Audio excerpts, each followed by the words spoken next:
Hey, welcome back, everybody. It's time once again for Closing the Wealth Gap. The one show, maybe the only show that shows you how to close the wealth gap in your own life with the man who's done it for many, our wealth coach himself, Tyrone French. Hey, Tyrone. Welcome to another episode of Closing the Wealth Gap. I'm your host, Tyrone French. Thank you for tuning in today. If you value this content, please do me a favor. Go to closingthewealthgap.net. Hit that follow button. It would really help us out. Again, you can also check me out personally at www.tyronefrench.com. We have a lot of information there that's going to help you out as far as getting you on the right track. Also, I have a mobile app that you can actually download into your phone for free. Price is free. We tried to make the price as right as possible, and a lot of people tend to like free, so that's what we did. You just text Tyrone French to 36260. Again, text Tyrone French to 36260. And we'd like to remind everybody out there, this show is about informational purposes, or for informational purposes only, and for entertainment. We're not giving investment advice here, but a lot of times we do talk about our own personal experiences. So with that being said, I'd like to bring in my favorite guy in the whole worldwide world. Oh, me. Mr. Paul Roberts. How you doing, Paul? I don't even know how I'm doing today. You told me today's topic 2 minutes ago, and I'm thinking, this is going to explode. This is just gonna we're gonna have people up in arms. You know, our nation is so divided right now. Oh, And, you know, a lot of people, we don't talk to one another anymore. that's the truth. And We we dig yell in at one based, another, or we don't listen at all. and Right. we dig in based on our perceptions and based on our experiences and based on our conditioning. Right. And I tell you what, I was watching a YouTube channel a couple of days ago, and you know, I normally give this illustration of an elephant, a baby elephant, that's conditioned to act a certain way when it gets older. And so what they'll do is they'll take that baby elephant and they'll put a chain around one of his legs, and that baby elephant will try to get away from that chain in that state. But over a period of time, it realizes that it's impossible to do, so it just gives up. So fast forward 10 years in the future, that elephant still remembers all the struggle that it went through, all the pain trying to get away from that chain. So now they could just put a small rope around his leg and it'll never try to get away. Mhm. So the other day, there was a scientific study where they had a jar of fleas, and they put hundreds of fleas inside this just jar container. Mhm. And so when it didn't have a top on it, the fleas were jumping out of the container. So finally, what they did was it was like just a regular jar. You're making me They sneeze here. You're talking about fleas here. All of a sudden I feel the need to sneeze here or something. Right. but what they did was they put a top on top of the jar, Okay. and they left the jar in a lighted area for 3 days. And when they came back, they opened the jar, and the fleas never jumped higher than the top of that jar. And it didn't matter what they did. Didn't Yeah. matter. They were conditioned because they knew that they couldn't get out. So they were never going to jump higher than the top of the jar. And what they did was based on the reproduction of those fleas, it passed down to the next generation of fleas. They never had the Wow. ability to jump higher Wow. than the top of that jar. Wow. So yes, conditioning is a real thing. It's a real thing. And sometimes even when you're looking at your family members, you know, and we love our families, you know, you can't pick your families, but you know, you love your families. And so even back in the day, when you look at somebody's name was Baker, Hmm. it's because they were the town baker. Yeah. Right. Somebody's name was Farmer. Why? Because they were the farmer. Butcher, you know, the Smith, which is the Smitty. Right. So those names passed down from generation to generation. And so what got my attention just based on that conditioning by itself was I was talking to a client last week, and I was giving her a lot of people don't know, but I'm a licensed insurance agent for the state of California. Hmm. So I was giving her some advice based on her mother. And so the mother, who was a senior citizen, had a limited income Mm-hmm. based on her budget. And so she wanted to increase the life insurance because she was getting to the point where she didn't want to put more money to the policy than she can actually get back because these were smaller policies. Right. So the issue was, I said, well, you can literally take out another policy. You have an insurable interest, so you can take out another policy. What she said to me, Paul, it floored me. She said, yeah. She said, but I don't want to get rich off of my mother's death. Yeah. Ooh. And again, the reason I'm bringing this up is because based on conditioning, a lot of people have that same sentiment Mm-hmm. that they think that if they buy life insurance, that they're taking advantage of a loved one based on something so morbid as their death. And what I had to explain to her was generational wealth, Mm-hmm. that families have done this for generations, and not just with small policies, but with hundreds of thousands or even millions of dollars. Mm-hmm. And in a lot of instances, the matriarch or the patriarch of the family will instruct the siblings to put life insurance on them so that they can cooperatively, um, pay those premiums, to whereas the burden is not falling on one individual in the family. Mm-hmm. And then the actual beneficiary could be the oldest in the family, or it could be a family trust. Mm-hmm. And so now what you're talking about is you're buying money that is income tax free. Mm-hmm. And again, a lot of people don't seem to understand that, because let's say if your mom and dad they passed away and left you a 401k or an IRA that was tax deferred. Mm-hmm. And now you get this vehicle that is laden with income taxes. Yeah. Right. That you have to pay. And if you don't pay those taxes, you're going to be in a world of hurt. Mm-hmm. So your loved ones never anticipated or never wanted you to get into any type of financial difficulty or tax problems, but that's what they did when they gave you that IRA. Mm-hmm. If you don't know how to use it wisely. Mm-hmm. Life insurance is a product that is self-completing. It goes to that family, most of the time, income tax free, Mm-hmm. and we can also make it estate tax free as well. Mm-hmm. So when I explained to her that you're not taking advantage, and that this is just a wealth strategy that people have used for thousands of years, or at least hundreds of years, she said that she never looked at it that way, Mm-hmm. Paul. Yeah, she's thinking about, oh, I'm going to make money when my mom or my dad dies. Oh, so gee, am I waiting for them to die? Am I hoping they're going to die or something? No, they're hoping that they can leave you something. They want to, for you and your grandchildren and others and the great grandchildren and others. This is how you start the cycle. And if every generation did this, what would be accrued after 2-3 generations? Well, and it goes back to it, leaving an inheritance. Yeah. But it also gave me the idea of what we're going to talk about today as far as reparations Wow. for the descendants of slaves.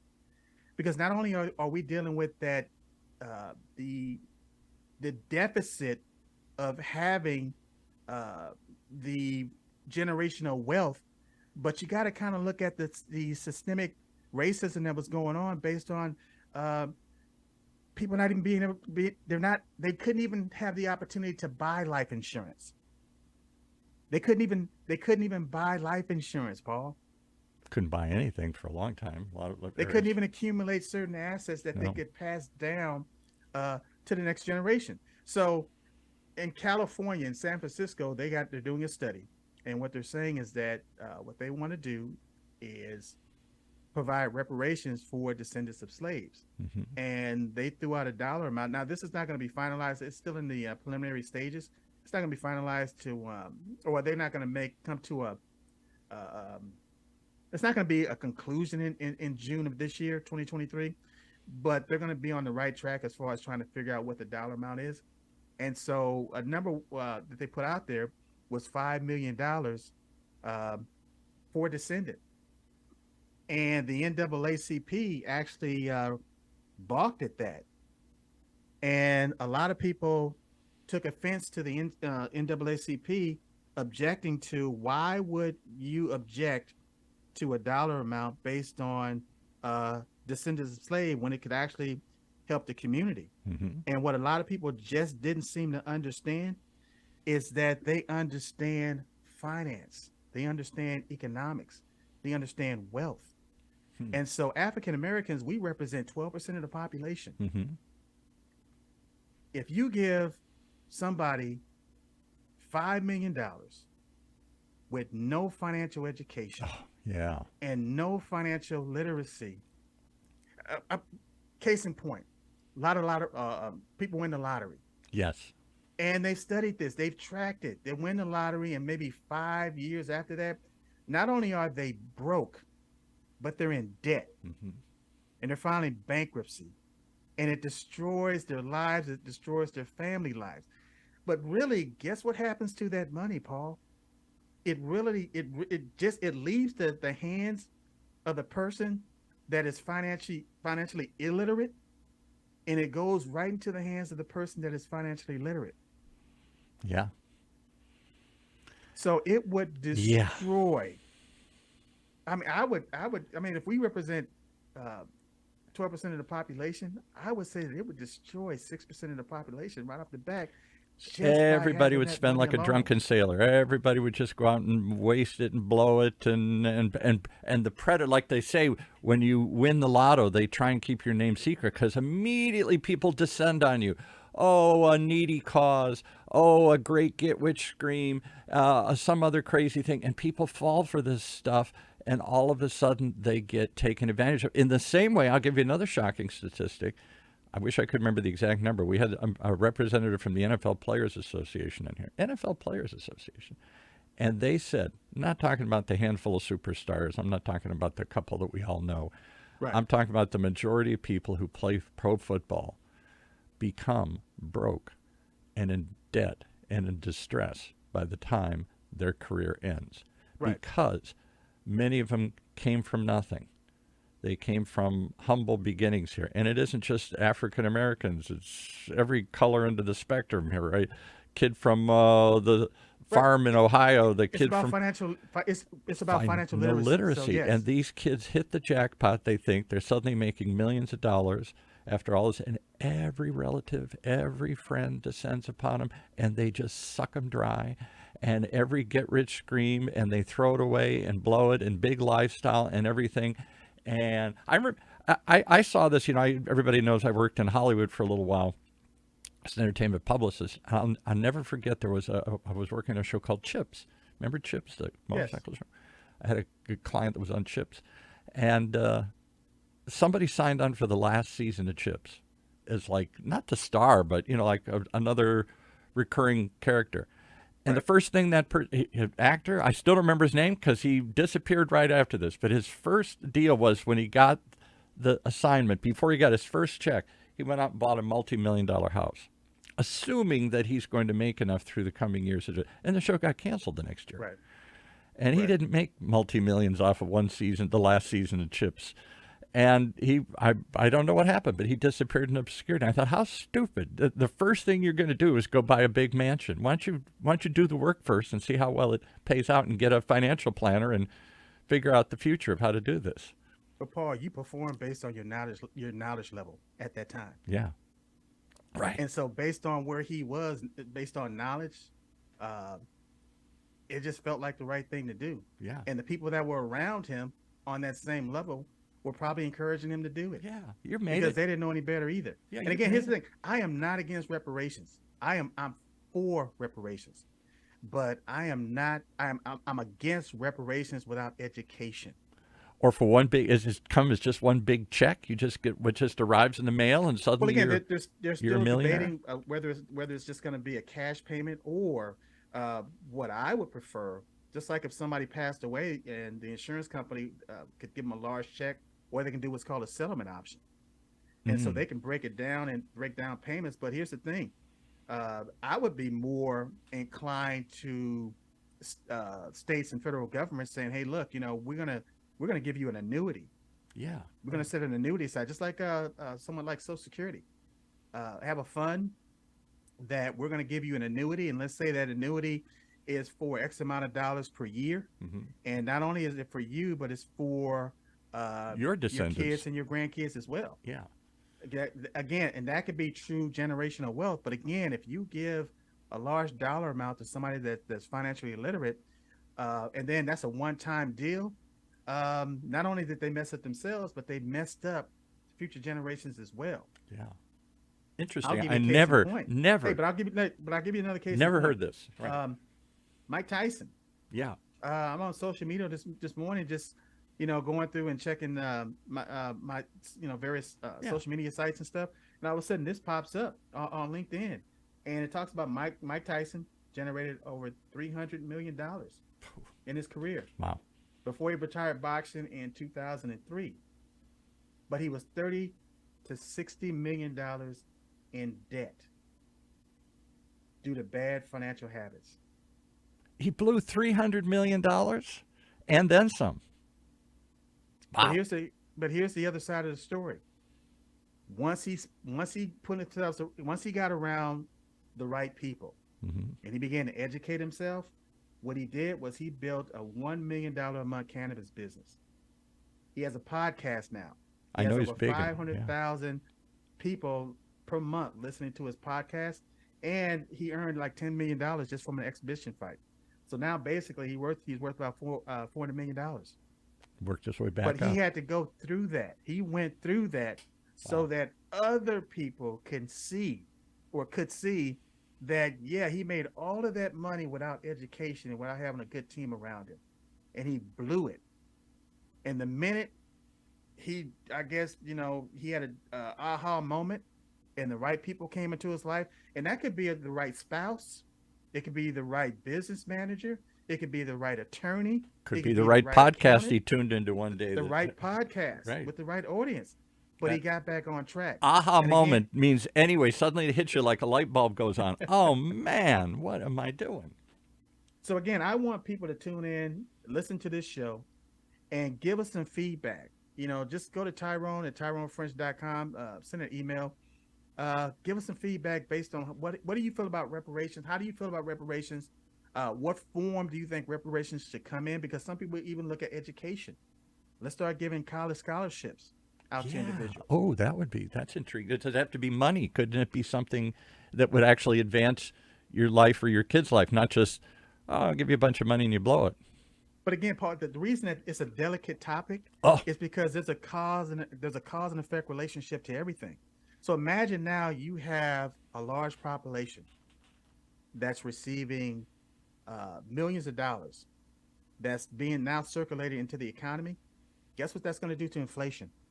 yeah. Particularly if they run out and spend it all immediately, that it suddenly floods the market with free money. Everybody drives price. Every price would get for Why? luxury Why? goods and whatever. Yeah. Why? Because even right now, before reparations, Black people represent $1.2 trillion Wow.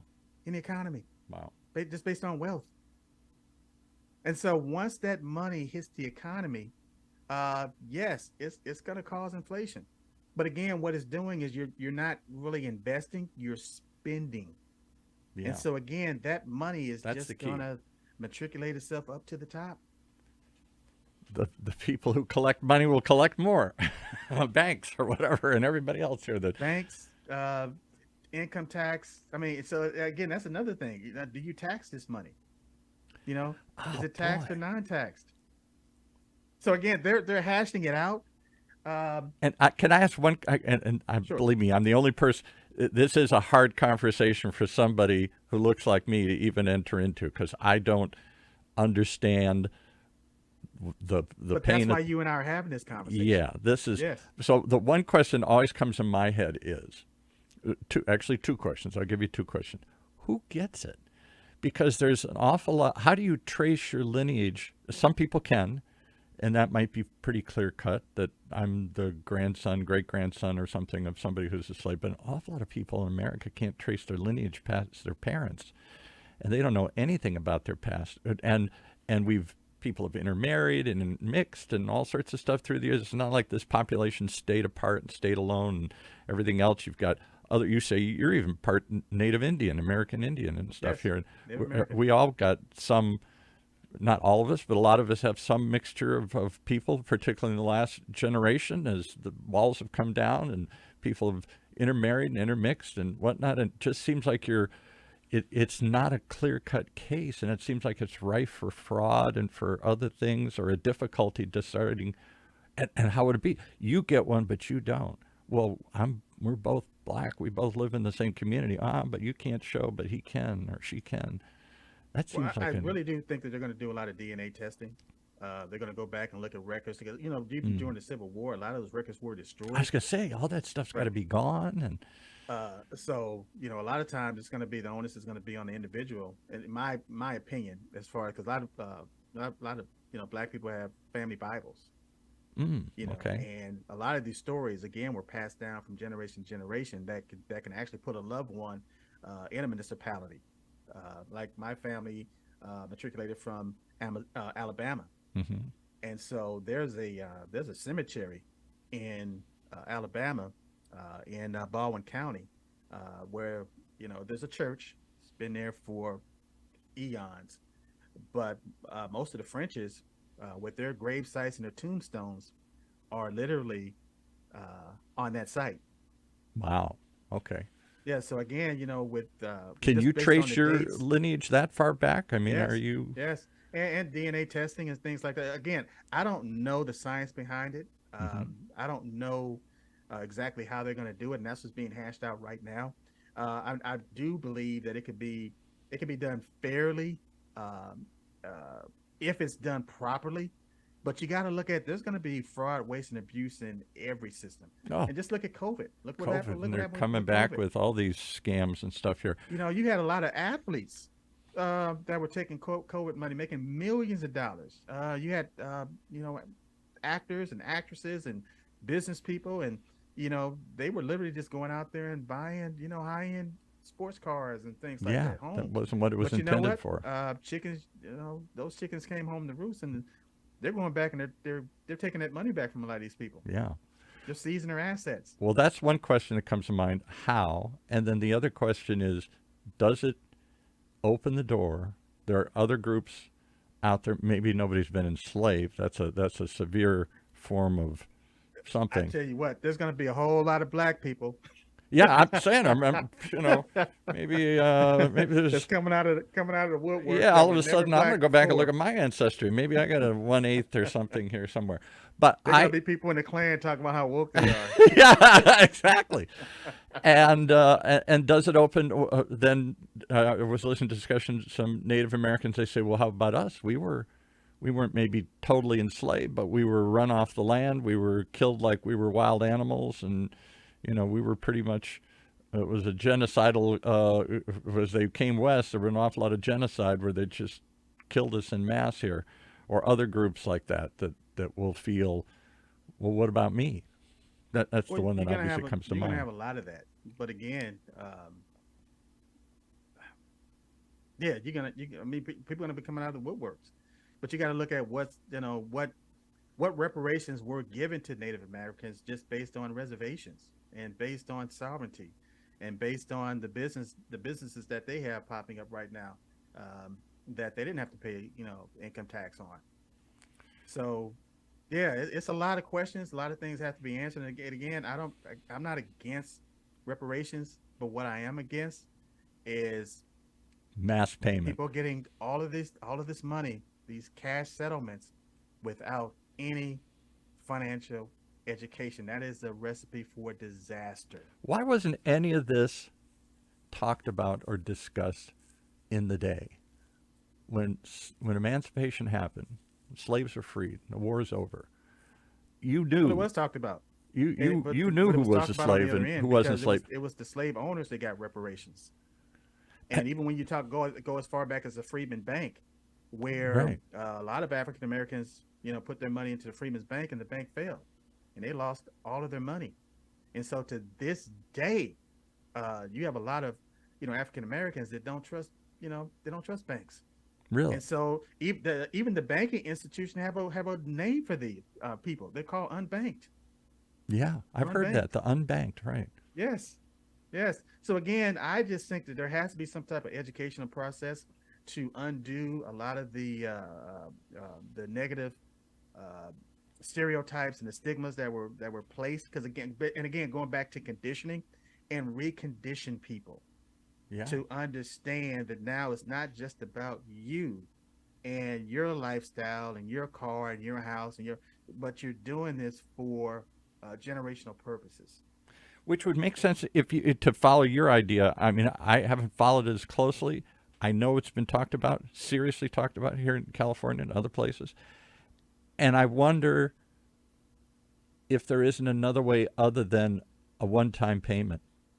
That also kind of seems like, well, yeah, we're sorry, here's a one-time payment. Whereas if you invested this in some way that created generational change or generational education, sending more people to college, a fund, an annuity, something, it would seem like it would Yes. have more generational Yes. impact and not just a party one weekend, everybody, woohoo, finally I got something from my great-great-grandfather's, problem here. Well, I tell you what, I work for Gulfstream Aircraft here in Long Beach, California. Uh-huh. A very good friend of mine. I'm not going to mention his name, but once he hears his podcast, he's going to know that I'm talking about him. Talking about you. Right. But in our work center, they had they used to chip in for the lottery, and everybody would, put in a few dollars, yada, yada, yada. I ended up leaving Gulfstream Aircraft, and I guess maybe about 6 months after that, my work center, they hit the lottery. Yeah. What? And so even lottery winners, you have an opportunity of getting a one-time payment or Right. stretching out over a 20-year period of time.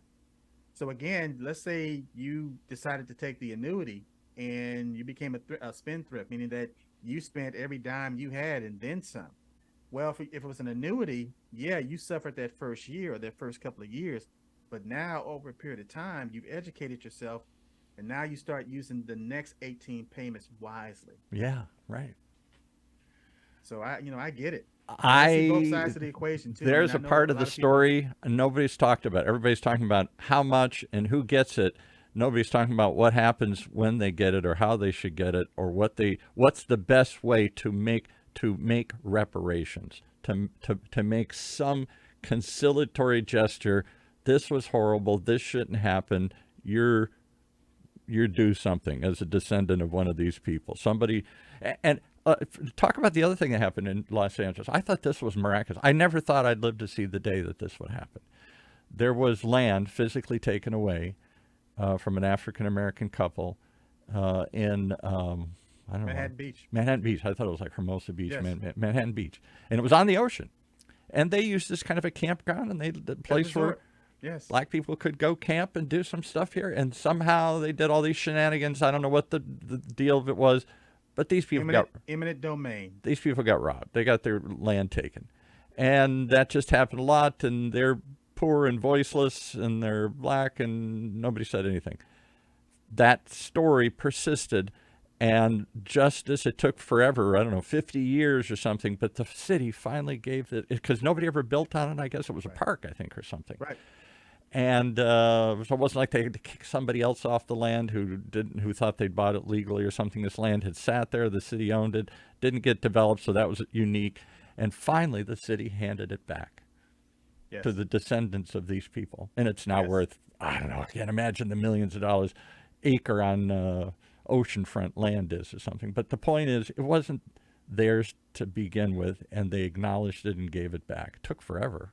There was a lot of wrongs that are right now being righted, Yeah, amazing. but it goes back to a lot of people are against what's called critical race theory, yeah. Oh, and they think that it's being taught in elementary school and junior high and high school, and it's not. But what's happening, Paul, is that the people that went through these times, as far as let's say the 40s, would you even say the 20s, the the 60s, 30s. and the 70s? yeah, right. You got little kids trying to get in to be educated in Little Rock, Arkansas, and you had these mobs out there. Yeah, Well, guess what? The mobs now are grandparents, and a lot of the people that were in the mobs that time, they don't want their family knowing that they were part of that. they were on the wrong side of history. Yes. I look at the picture of Jimmy Jones, the owner of the Dallas Famously. Cowboys, That's the one I was who trying to just- remember. who Right. said he just happened to be there because he wanted to see what was going on. He was a And, student at the time in Little Rock, Arkansas, and there's a picture of Jimmy Jones, little Jimmy Jones, who owns the Dallas Cowboys, and there he is on the wrong side of the protest, standing there as white teenagers and police are trying to block the door from this little African-American girl, this black girl, from coming into uh, high school there. If you don't know your history, you're doomed to repeat it. Yeah, isn't that the truth? And we get to the point where, again, even look what's going on in Florida. Again, I'm not taking sides on this. I'm not a Democrat or a Republican. I'm an independent. But right is right and wrong is wrong. And Yeah. when we get to the point where we're just banning books because we don't like that particular That narrative. small group decides that they don't like that story. they may think that it's pornographic, or they may think that it's profane. Mm-hmm. But a lot of the books that they ban, now I am not a Bible scholar, but I enjoy reading my Bible. Mm-hmm. And last time I checked, there was a lot of incest in the Bible. Yeah, there's a lot of fooling around going on in there. A lot there. of rape, a lot of adultery, a lot of mayhem. There was slavery. They drunkenness, talk about slaves in the Bible. slaves, Yeah, murder. yeah. These I mean, people you weren't just look at perfect back the then. story Yeah. of Lot killing his own brother. Yeah. So again, there's actually I think it's a woman in Utah. If I'm not mistaken, I think she's in Utah. Somebody can correct me on this. That decided to file a lawsuit because a lot of books were banned from these libraries, Mm-hmm. and she thought that the stuff that was in the Bible was more egregious. So she's trying to ban the Bible. To ban the Bible. And again, the religious writers saying no, we didn't we don't want to take it that far. Yeah. But you have unintended consequences for Right. a lot of this stuff, Paul. Unintended consequences. You're trying to do right, trying to make up for an unbelievable wrong, and yet do you just make?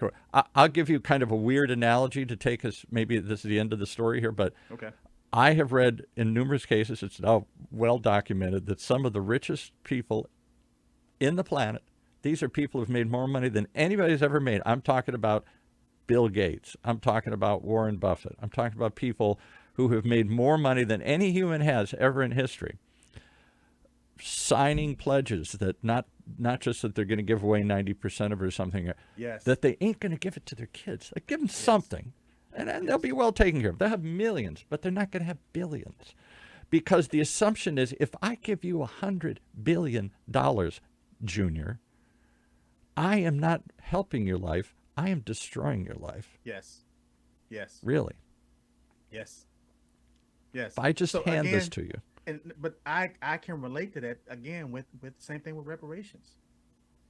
Because I am not, by giving you this huge cash payment that you don't, it's like putting a toddler. Well, I'll say putting let's say you take a 5-year-old and you give them a supercharged, turbocharged, 450 horsepower Ford Mustang. Yeah. And sit them in the driver's seat and put their hands on the steering wheel and just put a brick on the accelerator. Yeah. They don't have, I mean, at that point, That's a crash.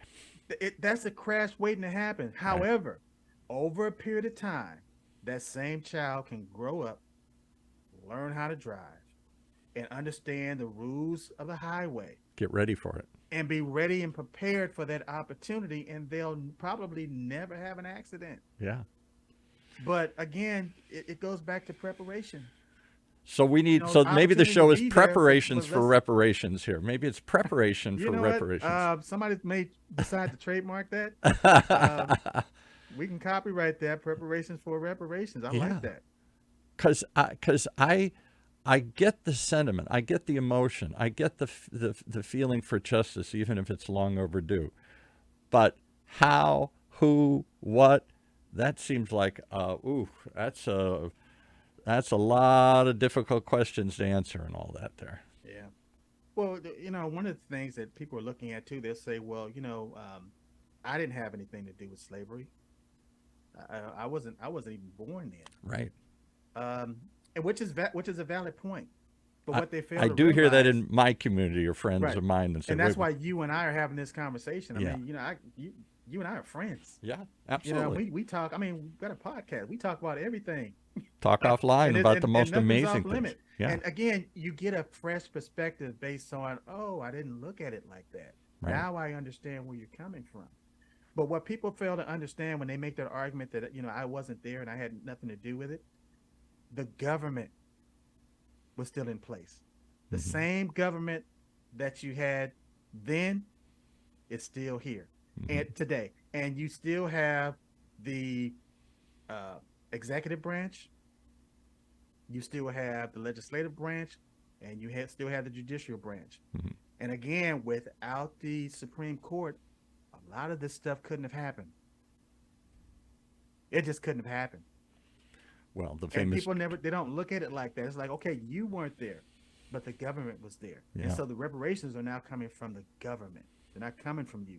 And you might say, well, I'm a taxpayer. And so I don't, don't want my tax dollars going to pay for reparations. Well, but as a United States citizen, you're a taxpayer. And so a lot of your money is going towards um, contractors that are building bombs that are being sent to right now uh, Ukraine. Or to pay off debt that somebody spent a generation ago here. I didn't authorize that payment for that, and we're still paying for it as a group. I'll give you the other really uncomfortable one. I'm an Irish Catholic, and oh my God, has the Catholic Church had problems in the last 10 years, and we're making settlements left and right because they're covering up Yes, abuse and clerical yes, abuse and priests abusing little boys, and they knew it was going on. They're covering it up and they're hustling around and all this stuff. And I put in money into the plate every week, yes, and sometimes I say, and that money's going to pay because you guys did what? yes. That's Don't a take perfect my example. dollars to pay for your sin. And Yeah, that's kind of the similar feeling. I'm a yeah. member of this group, and my It's dollars are going to organizational. pay for Yes, somebody else's a previous sin here. a lot of people they'll say, well, that happened a long time ago. Get over it. And when I my tort to that is, or my response to that is, 9/11, 9/11. Never forget.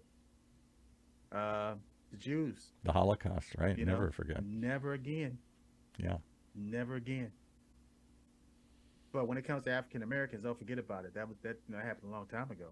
When actually, if you really think about it, Martin Luther King was killed back in 1968, I remember. assassinated in 1968.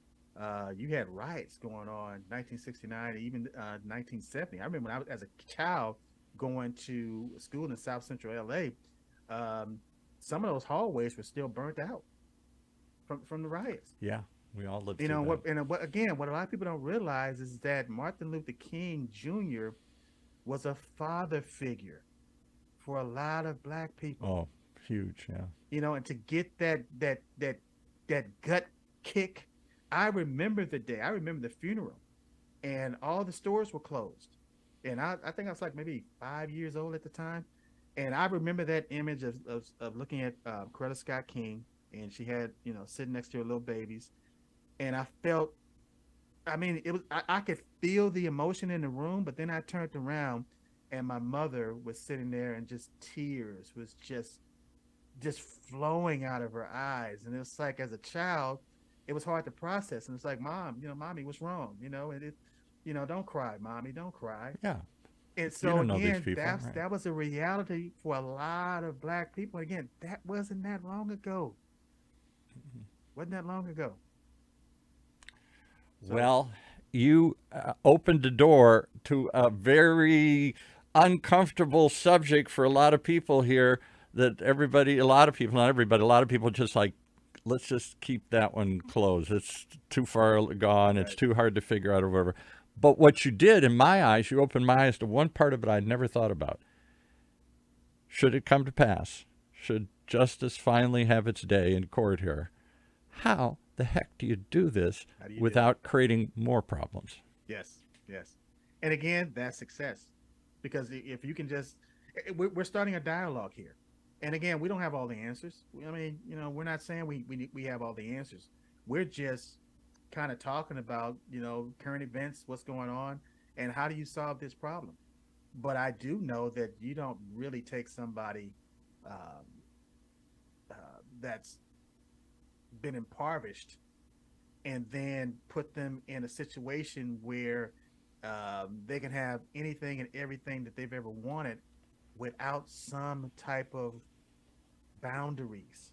or assistance or training or help, or assistance maybe, or training or and maybe it counseling isn't, or education. maybe it isn't individual payment money. Maybe it's a community fund, or maybe it's a annuity, or maybe you get free college for the next 3 generations or something. Maybe there's something else that has more of a really change and impact, because that's what you're trying to do. You're not just trying to, if somebody But what? makes But look at it reparations like for this, Paul. You anything, got to look at it like this. You have a lot of lawmakers in Washington D.C. right? that don't have common knowledge of common average people that are making these decisions. Well, that's true too. What they need to do again is create a panel of everyday people that's actually creating ordinary wealth Boy, wouldn't that on be? a daily basis and ask questions. Well, what do you think about this? How do you think about this? And talk it And through. then get a different perspective based on, I never looked at it like that. Yeah, and then come together with a totality of. And again, it's never going to be perfect. It's going to piss off other people. It's going to alienate certain individuals, ethnic groups, but at least we're getting to the point where we're at this. We're starting a healing process in this nation. In a Because weird actually, way, it's what a lot of people don't. I got to share this, and I know we've been yeah, we're talking way over too here, long but on that's this, all right. way over. But if you look at even police brutality, Yeah, and another one. if you're looking at whereas a kid can go into a grocery store and kill up a lot of people, or go into a church and kill up a lot of people, white person, but somebody else that don't have a weapon, that's at a traffic stop, and end up being killed. What a lot of people don't understand, they see that as far as they see the brutality, what they don't see is the back end based on the civil judgments that's going on. That is a form of reparations. Yes. People Reparations see is a hate crime on repayment for TV. a wrong that's done. So if you poked my Absolutely, eye yes, out, yes. if you came over here and poked my eye out, I'd take you to civil court and there'd be a reparation. You'd have to pay me a certain amount of money for poking my eye out. You'd be civilly liable for your action causing pain and harm in my life here, if And I trying could to bring prove it. trying to make that person whole again. And Yes. and even in those cases, I wonder, when I went to law school, okay, let's say you give me $1 million. They figure out what the lifespan is and what that impact, and they have these formulas, an eye's worth this, Right. a hand's worth. They've got this all Right. figured out in court. My eye, what's my eye worth? I don't know, but let's say it's worth $1 million. I'm still without an eye. And if I just go Exactly. blow that $1 million, you haven't helped me enough. For a weekend, I had a great party. I had a great year, but I'm still blind. Exactly. And then factoring in, because a lot of benefits from the government, they have COLAs, or cost of living adjustment. Yeah.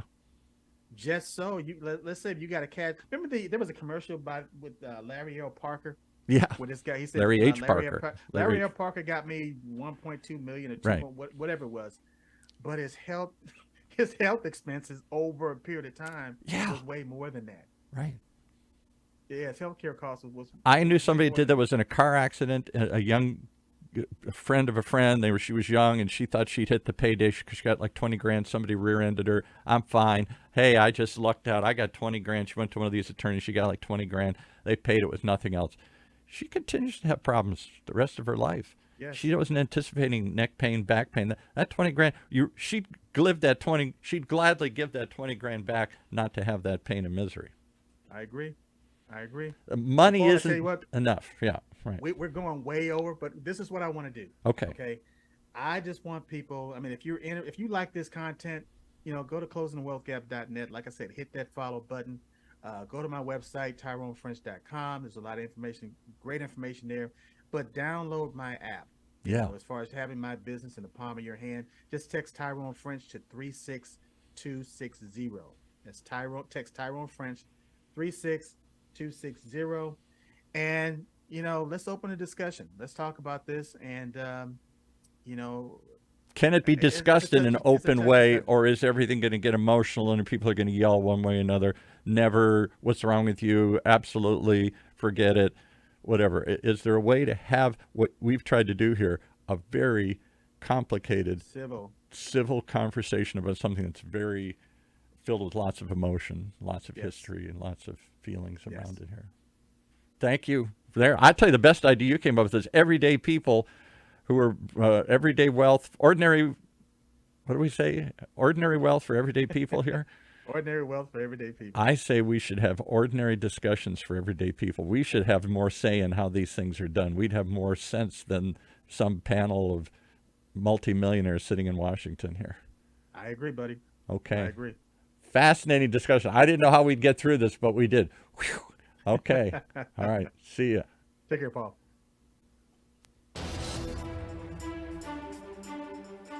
That's our show for this week.